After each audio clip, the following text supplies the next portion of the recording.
মাছ দেখা।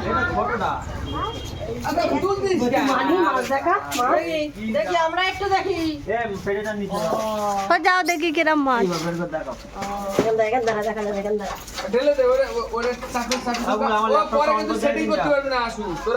খুলে ফেলতে পারে আর খুলতে পারবে না বরফ সেই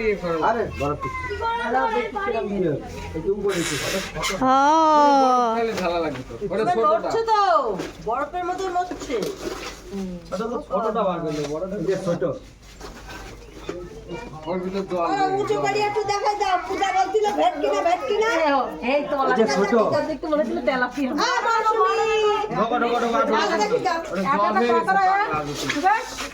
একটা 5 কিলো একটা 8 কিলো এই 4 3 কিলো এটাও 3 কিলো 200 এটা 2 কিলো 700 আর বড় খানিক লাভাই না হতে এই বড় রাখ মানে সব বরফ লাগবে আরো আরে এই জায়গা কি কেন ওই তুলে দেবো বাবা ভরা হয়ে যাবে ধরে দিলাম বক্স প্যাকেট দিলাম প্যাকেটে দেখিস না কি মাছ? তুই আর ভর্তি করে দিলে ও সেটিং করা যাবে বরফ